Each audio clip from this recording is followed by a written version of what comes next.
Hey friends, it's Malika Dawson and welcome back to my channel.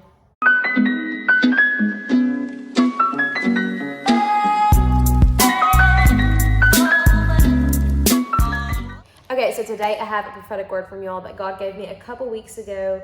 And so, actually, a little bit of a background story.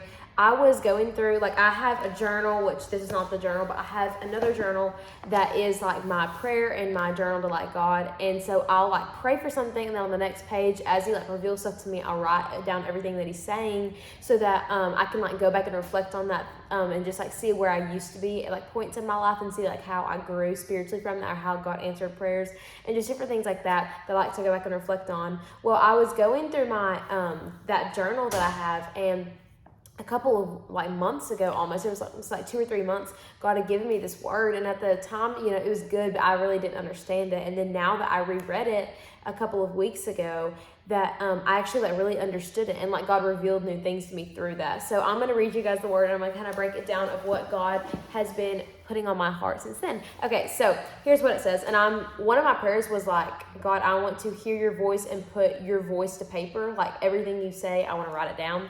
And so that's what this is basically. So I'm just going to read it to y'all, and then I'll break it down after. So here's what it said. You're relying too much on your flesh. It is time for you to tap into the spirit. Linger, stay a little bit longer, push a little bit harder, and dig a little bit deeper. Why would you only want half of what I have for you? No, instead, dig deep, stay longer until you see me clearly, until you hear my voice, like running water. Linger when everyone else leaves, push whenever everyone else gives up. This is your season, and it's too good to wait. You're either all in or you're either all out. Okay, oh my gosh, that is so powerful, and so many things were revealed to me through that. And kind of the first thing, I have 3 things that God kind of revealed to me through that, and I'm gonna break them down for y'all. So the first one is this. I think that was a call to awaken half-hearted Christianity. I think that's something that he wants me to go back and reflect on at that time whenever he gave me that word. But also, the reason I'm sharing it with y'all is because I feel like there's some people that are kind of living half in the world, half not. And I've been there before. I mean, I've been in those phases of life where I'm a Christian, but I also want to please the world and do the things. So this is kind of a word to awaken that half-hearted Christianity. And I think that half-hearted Christianity, every single time, if you are struggling with that, dealing with that, that always leads you to feeling unfulfilled. I remember there were times in my life whenever I was getting ready to go to sleep, and I tend to overthink, especially at night whenever I'm trying to fall asleep. My brain just goes through every single possible thing. And so I was thinking, and I remember just feeling so empty and so unfulfilled. And it was because I was lacking that true relationship with God. I knew God, but I didn't have that relationship with him, like a friend. I wasn't close with him like that. And that is why I was feeling that unfulfilled feeling in my life as it goes with being a half-hearted Christian. And I think this word that God has given me is to awaken people out of that half-hearted Christianity. I'm going to read to y'all Revelations 3:16. Here's what it says. But because you were neither cold nor hot, but instead you were lukewarm, I am going to spit you out of my mouth.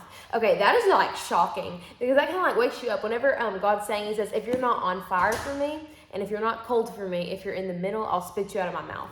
And so I think that honestly is another wake-up call to half-hearted Christianity. If God's saying, if you're not on fire for me, and if you're cold, then you're in the middle. Even if you're in the middle, I'll still spit you out of my mouth. And that's just something that will wake you up. And so the second thing that I kind of got from this was whenever it says, stay a little bit longer until you hear my voice like running water.